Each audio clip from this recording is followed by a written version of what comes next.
Assalamualaikum warahmatullahi wabarakatuh dan selamat malam. Hari ini saya akan mempresentasikan tugas presentasi rangkaian elektronika. Materi yang saya bawakan yaitu jenis-jenis diode. Masuk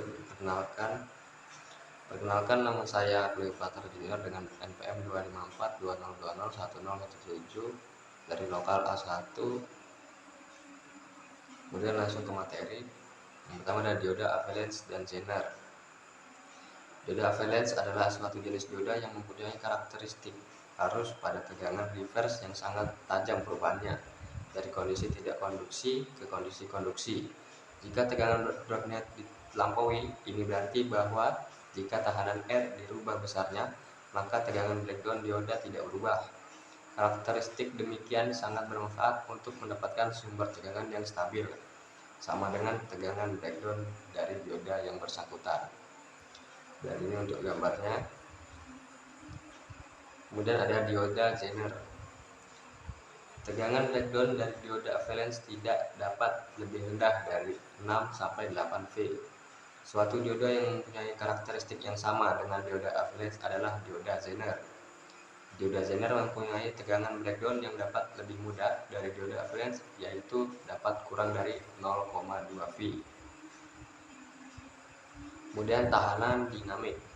Karakteristik penting dari dioda avalanche atau dioda Zener adalah apa yang dikenal dengan tahanan dinamik, yaitu berbanding antara perubahan tegangan breakdown terhadap perubahan arus bocornya. Tahanan dinamik adalah penting untuk menghitung respons ripple rangkaian dengan dioda Zener atau avalanche terhadap perubahan tegangan input atau terhadap perubahan arus beban. Berarti ini ada gambar dari tahanan dinamik dari dioda Zener atau avalanche. Tahanan dinamik dioda avalanche umumnya mempunyai nilai numerik yang kurang lebih sama dengan nilai numerik dari tegangan breakdown-nya. Sedangkan tahanan dinamik dari dioda Zener dapat jauh lebih rendah dari itu.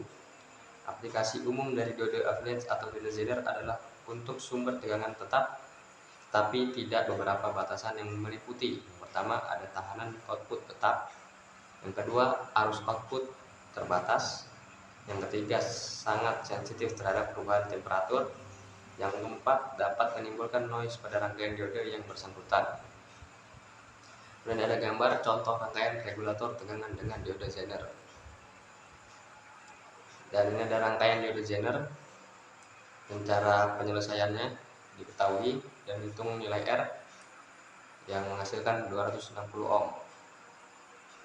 Tiraktor dan varistor. Jika dioda Zener atau dioda avalanche dapat merupakan pembatasan tegangan dalam satu polaritas, maka dioda tiraktor dan varistor merupakan dua buah dioda Zener yang dirangkaikan secara seri dan bertolak belakang. Dengan demikian dapat merupakan pembatas tegangan clamp dalam polaritas dua arah. Tegangan breakdown dari diode tiraktor dan atau varistor dapat berkisar dari kurang lebih 10 V sampai kurang lebih 1000 V. Tiraktor dan varistor biasa digunakan dalam rangkaian sebagai pembatas atau pengaman tegangan-tegangan pulsa yang tinggi yang merusak, misalkan tegangan surges. Dan ini ada gambar tiraktor sebagai pengaman komponen terhadap pulsa tegangan tinggi. Dan berikutnya ada dioda tunnel. Dioda tunnel adalah suatu jenis dioda berdaya rendah dengan karakteristik yang unik. Dan ini ada gambar dari karakteristik dari dioda tunnel, bergelombang dia. Dioda ini banyak digunakan pada rangkaian switching, osilator, dan penguat dari frekuensi rendah sampai frekuensi yang sangat tinggi. Penggunaan dan teknik switching dioda ini mempunyai dua daerah yang stabil, sebagaimana ditunjukkan pada garis beban switching pada gambar tadi. Contoh rangkaian switching dan dengan dioda tunnel ditunjukkan pada gambar berikutnya. Pada rangkaian tersebut, perubahan bias untuk switching perubahan kondisi stabil dilakukan dengan sinyal trigger dari luar. Osilator dapat diperoleh jika bias tegangan rendah, sekitar 0,2 sampai 0,3 V, dipasangkan melalui tahanan seri dengan nilai yang rendah. Dan ini ada rangkaian switching dengan dioda tunnel. Akan didapat hanya satu kemungkinan titik kerja sebagaimana ditunjukkan oleh garis beban osilator. Contoh rangkaian osilator. sederhana dengan dioda tunnel. Osilasi akan teredam dengan cepat jika disipasi dari elemen resistif semakin besar, dan sebaliknya, jika terdapat elemen resistif yang negatif, osilasi akan mengembang. Dengan memberikan bias melalui rangkaian LC yang tepat, maka osilasi yang sempurna dapat diperoleh dan dapat pula dipilih nilai frekuensinya. Amplitude osilasi maksimum adalah dibatasi oleh nilai elemen resistif negatif dari tunnel, yaitu sekitar 0,1 sampai 0,4 V. Kemudian ada tunnel rectifier. Tunnel rectifier atau dikenal pula sebagai back diode adalah diode tunnel dengan arus puncak yang sangat rendah, yakni hanya beberapa mikro saja. Umumnya digunakan untuk penyearah sinyal level rendah 20 mV tegangan puncak, berbeda dengan diode penyearah pada umumnya.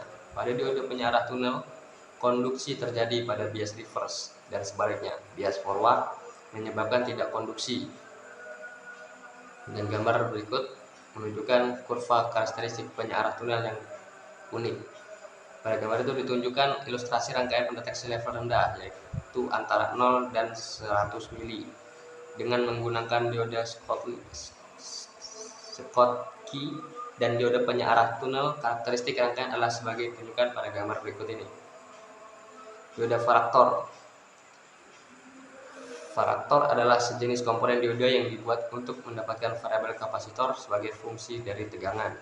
Perubahan kapasitansi yang dapat diperoleh dari varaktor adalah bergantung dari tipe dan bahan, tetapi berkisar dari beberapa pikofarad dan tidak lebih dari 1000 pikofarad dengan toleransi kurang lebih 10%. Rasio kapasitansi maksimum adalah berkisar dari 2:1 dan 20:1. Pemakaian pada umumnya misalnya untuk H variable oscillator. Diode varaktor. Ini gambar pertama yaitu kurva karakteristik penyearah tunnel. Kemudian yang B itu detektor level tegangan rendah penyearah tunnel 0 sampai 100 V. Dan yang C output dari detektor tegangan rendah. Dan ada varaktor daya. Varaktor daya atau varaktor multiplier adalah varaktor yang dapat melipat gandakan frekuensi tinggi 1-3 pada daya tinggi. Varaktor demikian biasanya untuk mempertinggi kemampuan penguat transistor pada frekuensi tinggi dan pada daya yang tinggi pula.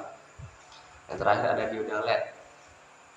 Dioda LED atau light emitting diode adalah dioda jika mendapatkan bias forward akan mengalami proses rekombinasi muatan listrik, dan sebagai akibatnya akan memancarkan energi dalam bentuk foton atau cahaya. Bergantung pada bahannya, cahaya yang dihasilkan dapat kuning, hijau, merah, atau merah infra.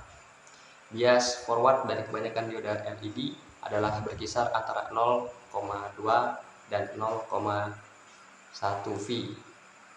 Sedang arus forward menentukan intensitas cahaya yang dihasilkan dan umumnya berkisar antara 2 dan 20 mA. Tegangan reverse dioda LED biasanya tidak lebih dari 4 V. Dan jika ini dilampaui, dioda akan mengalami kerusakan total. Kecepatan respon dioda LED akan berkisar sekitar 0,1. Dan ada contoh. Pertanyaan pertama, seandainya lampu dioda LED bila dipasang pada rangkaian tidak menyala, apakah dioda LED masih hidup atau berfungsi? Jawabannya, bila dioda LED sudah dirangkai dengan benar ternyata lampu tidak menyala, dapat dipastikan dioda LED tersebut sudah mati atau rusak dan tidak dapat berfungsi lagi. Kemudian pertanyaan kedua, apakah dari perbedaan warna dioda LED juga terdapat perbedaan tegangan atau tidak? Jawabannya ya, dioda LED warnanya berbeda-beda, tegangannya pun berbeda pula. Dan pertanyaan terakhir, bagaimana pemasangan pada rangkaian bila warna dioda LED berbeda? Jawabannya, untuk merangkai LED yang berbeda, warnanya kita hanya menghitung nilai resistornya saja. Sedangkan untuk menghitung nilai resistornya dapat menggunakan rumus R V kurang V LED per 1, yang dimana R itu resistor atau tahanan, satunya ohm, V itu sumber tegangan volt, V LED tegangan LED, I arus pada LED. Sekian presentasi dari saya, terima kasih.